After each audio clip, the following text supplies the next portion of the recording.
I had been planning his birthday surprise for 3 weeks. 3 whole weeks of secret phone calls, careful lies about where I was going, and sneaking around our own house like a stranger just to make sure nothing was ruined before the big day. I ordered the cake from the bakery on Allen Avenue, chocolate fudge his favorite, with blue icing and his name written in cursive across the top. I booked the small hall attached to our church because Daniel always said he hated loud clubs and preferred something intimate.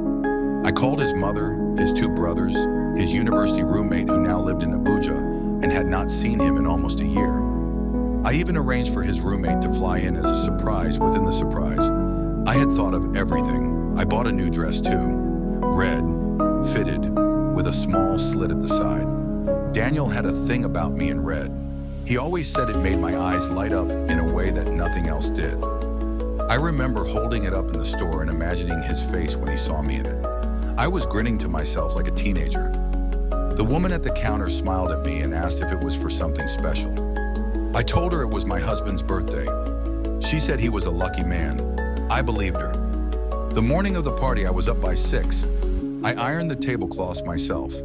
I arranged the flowers, white and gold, his favorite combination. I drove to the bakery to collect the cake personally because I did not trust anyone else to handle it without smudging the icing. His friends started arriving at the hall by 4 in the afternoon to help set up, and by 5, everything was perfect. Streamers, balloons, photographs of him from childhood to now printed and framed along one wall, a playlist of every song he had ever told me he loved. It looked like something out of a magazine. I went home at 5:30 to freshen up before bringing him. He thought we were going for a quiet dinner, just the 2 of us. I had told him to dress nicely. He texted me from the living room while I was upstairs. "Ready when you are, beautiful." I smiled at my phone.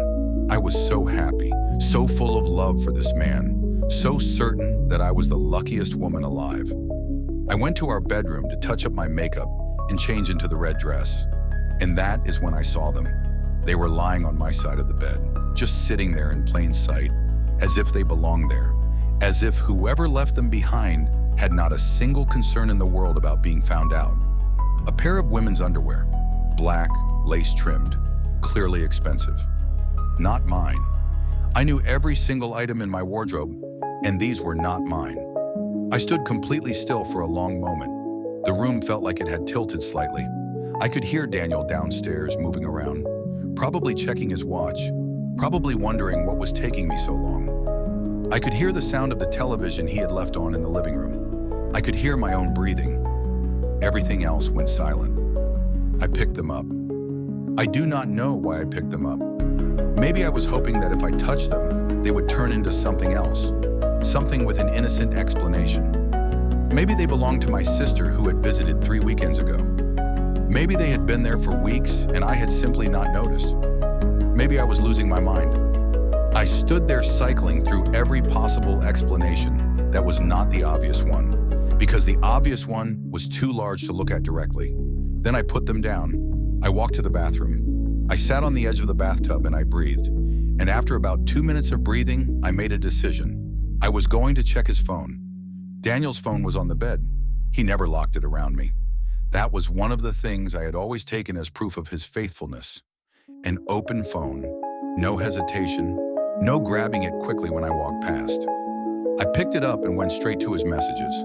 I found her in under 2 minutes. She was saved as Mike from work, a man's name, a colleague's name, completely unremarkable, the kind of contact you scroll past without a second thought. But the messages were not unremarkable. They were detailed and warm and familiar in a way that made my stomach turn completely over. They had been talking for 8 months. 8 months of good morning messages and late night conversations and plans made and kept. 8 months of a life being lived in the gaps of our life together. The most recent message was from that afternoon, just a few hours before, while I was at the hall arranging flowers and framing his childhood photographs. She had sent him a voice note. I did not listen to it. I had already heard enough. I put his phone back exactly where I found it. I went to the mirror. I did my makeup. I put on the red dress. I went downstairs. He looked up at me from the sofa, and his face did exactly what it always did when he saw me dressed up. A slow smile, eyes going warm, the particular look that had made me fall in love with him in the first place. "You look incredible," he said. I said, "Thank you." I picked up my handbag. I told him we needed to go or we would be late for the reservation. We drove to the hall. I talked normally. I asked him about his day. He told me about a meeting that had run long and a colleague who had been difficult, and I listened and responded and laughed in the right places. I was functioning on some level that had separated itself entirely from the part of me that was breaking apart. It was the strangest feeling I have ever experienced, being two people at exactly the same time. When we walked into the hall and everyone jumped up and shouted surprise, Daniel's face collapsed into pure joy. He grabbed me and hugged me so tightly, whispering "thank you" into my hair, telling me I was the most thoughtful person he had ever known. His mother came forward crying happy tears. His roommate from Abuja emerged from the crowd, and Daniel actually shouted out loud with disbelief. I stood in the middle of all of it and smiled until my face hurt. I hosted that party for 3 hours. I served food. I refilled drinks. I made sure his mother was comfortable and that the music stayed at the right volume and that the cake was cut at exactly the right moment.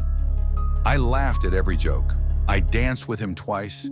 I gave a small speech about how proud I was of the man he had become and how grateful I was to be his wife, and people raised their glasses, and I watched his eyes go glassy with emotion as I spoke. When the last guest left and the door clicked shut behind them, the silence was immediate and total. Daniel turned to me, still glowing, and said it was the best birthday of his life. He reached out to touch my face. I stepped back. Just one small step, but he noticed. Something shifted in his expression, a flicker of something, confusion maybe, or the first whisper of awareness. I walked to the dining table. I opened my handbag. I took out the underwear that I had placed there carefully before we left the house, and I put it on the table between us. I sat down. I folded my hands, and I looked at him. I have replayed that moment many times since then. The way the color left his face, the way his mouth opened and then closed again without producing a sound, the way his eyes went to the underwear, and then to me and then back again, as if looking back and forth fast enough might somehow change what he was seeing. He sat down across from me, and then slowly, like a man lowering himself into cold water, he began to talk. Her name was Priscilla. They worked in the same department. It had started 8 months ago at a work retreat in Lagos. A moment of weakness, he said. A mistake that he had not known how to undo. He said it had never been serious. He said she meant nothing to him. He said he had been trying to end it for months but did not know how. He said he was sorry. He said he was so deeply, terribly sorry. He reached across the table and put his hand over mine and looked at me with wet eyes and told me that I was the only woman he had ever truly loved and that he would do anything at all to fix what he had broken. I listened to all of it without interrupting. When he finished, I asked him one question. I asked him where Priscilla had been on the afternoon of the work retreat 8 months ago, whether she had been at the retreat or whether the retreat itself had been a lie. He looked down at the table. That was my answer. I went upstairs. I slept in the guest room. He knocked on the door twice, but I did not respond, and eventually he stopped.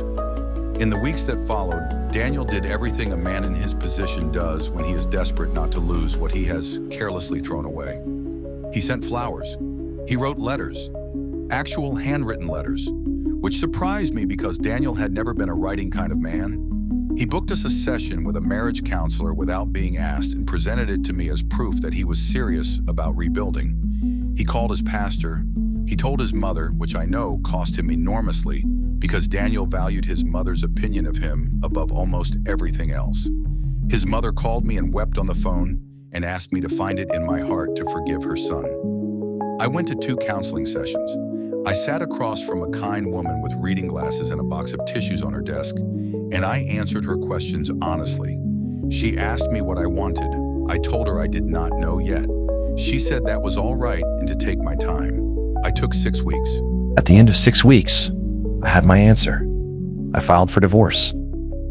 People have asked me many times since then whether I made the right decision, whether I was too hasty, whether I should have tried harder or stayed longer or given him the chance he was begging for. Some people have been kind about it. Others have been less kind.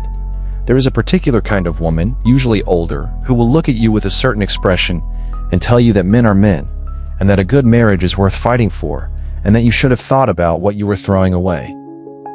I always listen politely, and then I tell them this: I did not throw anything away.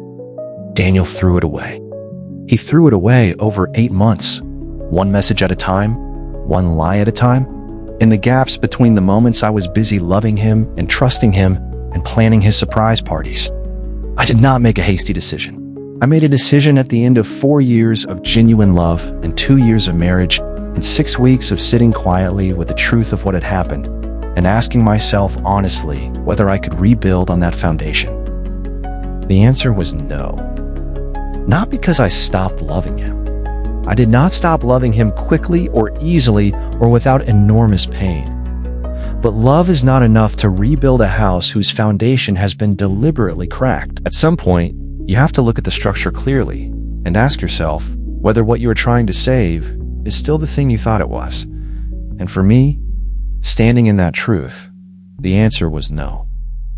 The divorce was finalized 5 months later. I moved into a flat on the other side of town, small, quiet, with a window in the bedroom that looks out onto a row of neem trees. I painted the walls myself, a pale, warm yellow that Daniel would have hated because he preferred neutral tones. I hung photographs of my friends, my sister, my mother, the trip I took to Accra 2 years ago that Daniel had been too busy to join. I bought plants. I learned how to cook things I had never cooked before because Daniel had been a picky eater, and without realizing it, I had slowly shrunk my own taste down to fit inside his preferences. I am not going to tell you that I woke up one morning and everything was fine.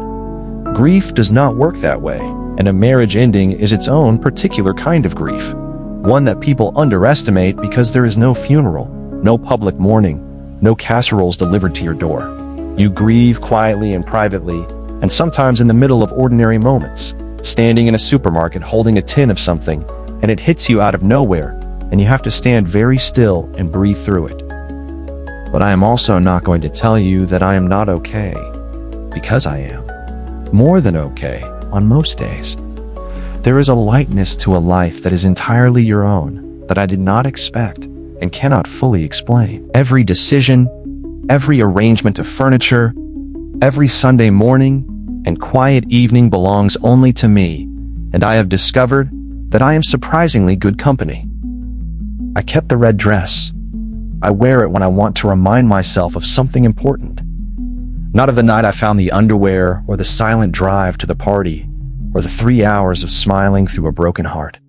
I wear it to remind myself of the woman who stood in that store and grinned to herself like a teenager, so full of love and excitement and certainty that she was exactly where she was supposed to be.